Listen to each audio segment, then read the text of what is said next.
In this video, I'm going to introduce a fascinating theory on the origins of humanity.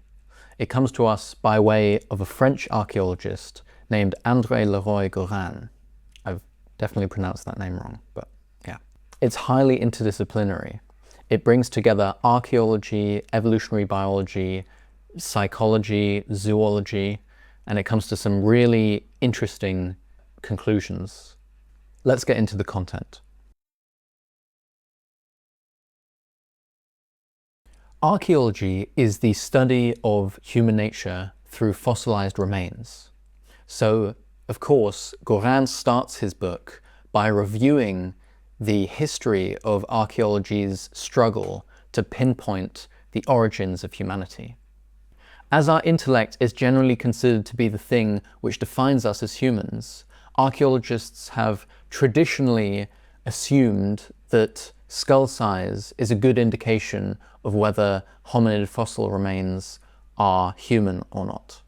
This means that if a skull was too small, they would dismiss it as a near ancestor of humans. But this assumption produced questionable results. Again and again, they would find strange mismatches. Modern bodies with small heads, or archaic bodies with unexpectedly large heads. It turns out that skull size was not a reliable criteria in judging whether remains were human or not. In fact, much more reliable were the physical characteristics, like small face or dexterous hands and erect posture. The archaeological evidence actually implies that the human body was first to evolve, and then the brain, the reverse of what the archaeologists had assumed.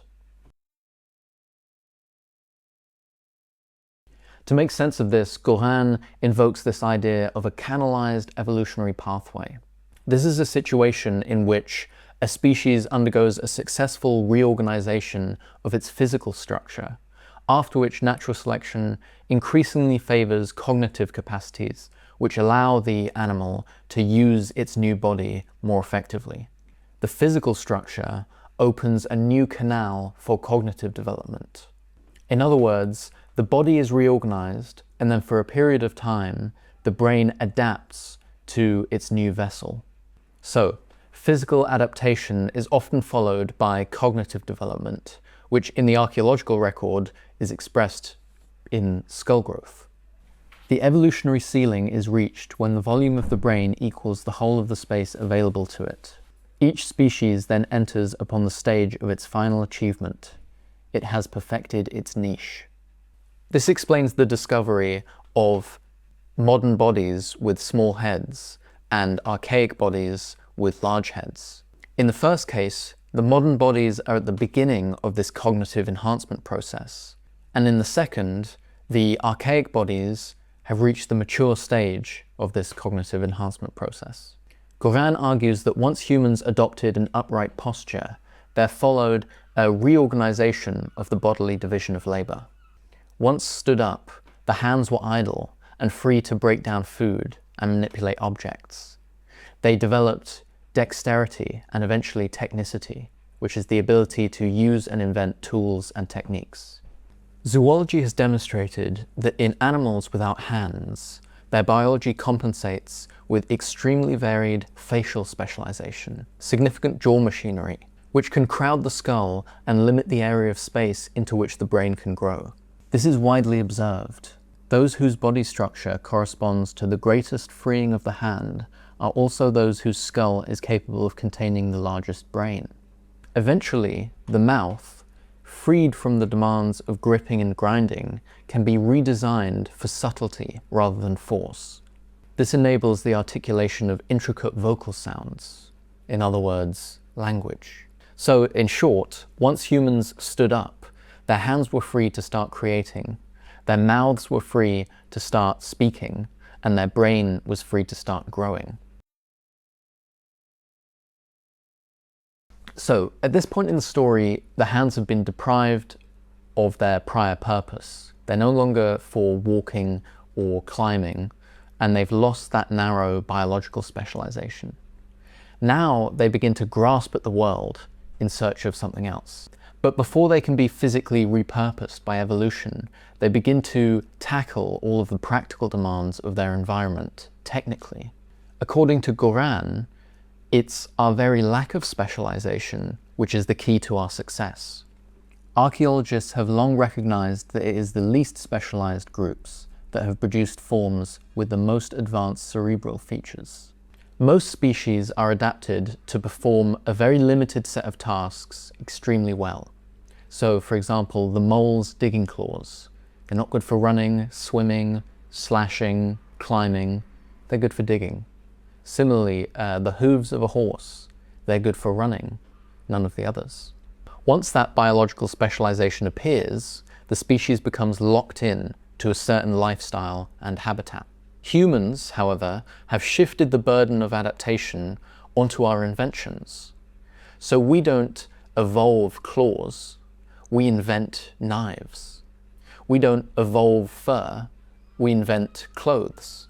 Before our body has time to evolve, we've solved the problem technically, escaping the evolutionary trap of becoming a highly specialized animal tied down to a single environment and function. And this isn't limited to physical adaptations. We repress emotions and instincts, and we invent desires. So, animals have a set of natural skills. Their place and purpose in this world is already set in stone. Humans, on the other hand, can invent new skills, and therefore can live in any environment in the world. The nature of an animal can be found on or in its naturally given body, whereas the nature of a human extends out into its artificial body. This is the collection of artifacts, tools, and institutions which we've invented and within which we live. Humans are cyborgs. Humankind is the species which has civilized itself. It has created its own nature through its inventions. It has pulled itself partially up and outside of nature onto the plane of history. This isn't to say that we do not specialize. In fact, modern humans are highly specialized, not biologically, but in terms of our life function, what we do for our entire lives.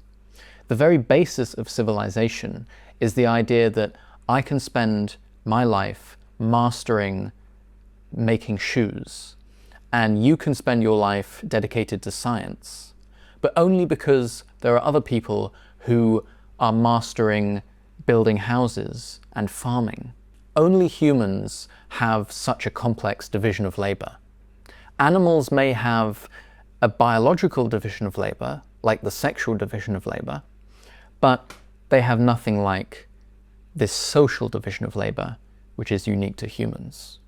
Each of us in society develops a level of technical specialization which rivals the biological specialization of the various species.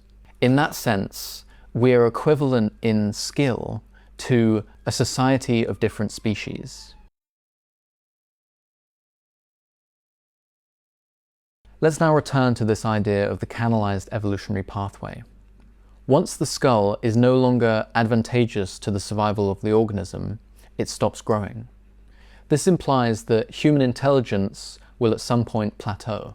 But both Gourhan and Merlin Donald, the author of the famous book, The Origins of the Modern Mind, think that humans are unique in this way.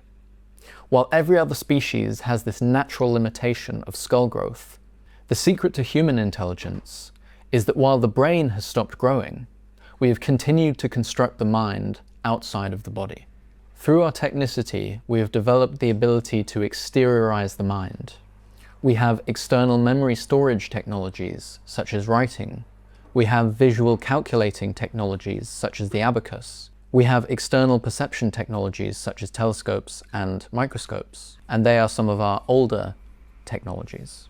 In the philosophy of mind, there is a man named David Chalmers, who's credited with formulating the hard problem of consciousness.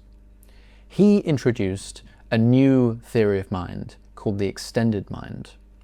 It basically challenges the idea that cognition is limited to the brain. He argues that artifacts and tools can be seen as elements of our mind, or as scaffolding for our mental processes. Anyway, for Gourhan and Donald, the cognition of every other species has this natural limit, the size of the skull. Whereas only humans, through the power of creation, have found ways to extend their minds out into the world. We tend to think that thought begins in the brain, and that if thought has any structure, that the brain provides that structure. A well-known defender of this position is Noam Chomsky. He argues that humans have an innate capacity for language, and language is the thing which structures our way of thinking. Therefore, it's the brain, rather independently of the physical world, which determines the structure of thought. Another view takes almost an opposite approach. On this view, the structure of thought is derived from the world itself. The world has various regularities, which we observe, and then our thinking conforms to them. So we observe the structure of reality, and then our mind mirrors what we see. So the first position assumes that the structure of thought is already inside the brain, whereas the second position thinks that the structure of thought is out there in the world, and we observe it and then internalize it. Leroi Gourhan rejects both of these. He rejects the idea that the structure of thought already exists in the brain. And he also rejects the idea that we passively observe the structure of thought out there. He believes that through our bodies, we find the structure of thought out there in the world, primarily through our hands. Once our mouths and our hands lost their prior biological specializations, they started to experiment, trying to find a new function in the world. They both grasped at this strange world, trying to understand it. And the hand came up with tools and technicity and techniques, and the mouth came up with language and concepts. For Gourhan, tools and words are both doing the same thing, but in different ways. They're both trying to understand the world. They're both trying to divide the world up into bite-sized portions that can be understood. And if you haven't noticed already, the crucial link is not between the hand and the mouth, but between the hand and the mind. So, Gourhan's idea is that over the course of history, we develop new ways of thinking, and that these are internalized new ways of doing. Physical coordination, getting to grips with the world, is the case study for mental coordination or conceptual coordination, coming to terms with the world. Imagine your mind for a second. Inside this mental space, you can manipulate mental objects, you can speculate about things, you can define concepts and terms. Where do you think these behaviors come from?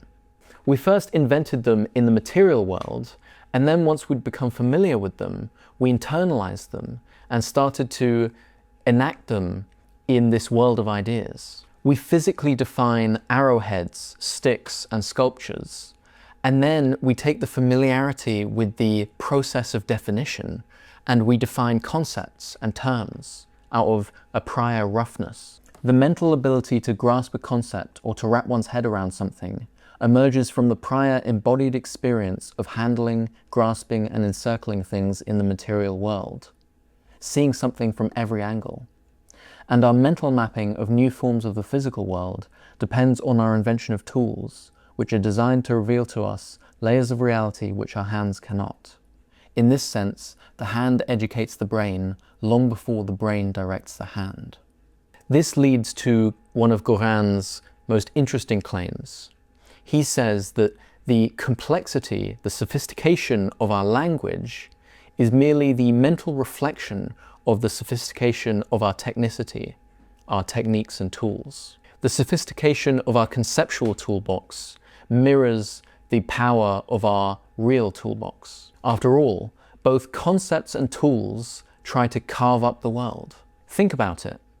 How do we make new concepts and divide up the world in different and innovative ways? The most intuitive answer in this framework would be to say that based on the technology that we are exposed to, the ways that we've seen the world divided up in reality, then we can imagine new ways to divide up the world in terms of concepts. Only by first observing a physical division of the world into its many parts can one fathom that same division in the world of ideas. And what we can express in language determines the limits of our thought. So for Gourhan, the level of our technicity determines the limits to our thought. This is why almost all of our mental vocabulary is borrowed from physical action.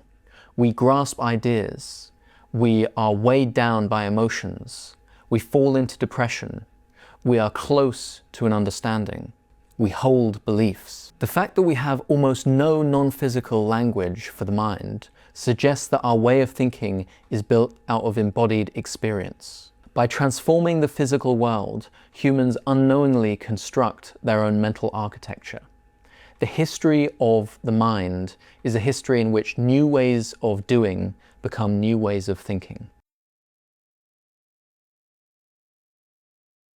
But there's an even deeper, more speculative level to Gourhan's theory. He argues that to begin with, human experience is completely unstructured, and we structure it by projecting the biological patterns of the body onto our experience. Let's start from the beginning. Our first experience of order is not conceptual, but bodily. Think of the pulsing of the heart, the tempo of our breaths, the cadence of our walking, and the repetitive strokes of work. The body first comes to experience itself through these rhythms. Then we project the geometry of these rhythms onto the world. Bodily cycles become tool sequences, which become coordinated labor, and which later become dance and poetry. For Gourhan, something like choreographed hunting was not a conscious, spontaneous activity, but a learned pattern of action informed by more basic rhythms. Eventually, poetic meter, narrative pacing, music, and the rhythmic character of archaic reason are taken as distant derivatives of the fundamental body rhythms. They are expressions and distortions of bodily patterns at a higher level of abstraction. Even memory, to begin with, is not the storage of ideas, but of patterns, sequences, and social algorithms. And with rhythm comes regularity and order, against which disorder can appear significant. What stands out against repetition becomes meaningful. So for Gourhan, memory, order, and meaning are all derivable from rhythm. It's like rhythm is an atom of social reality. In summary, biological rhythms are the measure by which human bodies first discover themselves, and the last residue after which our systems become abstract.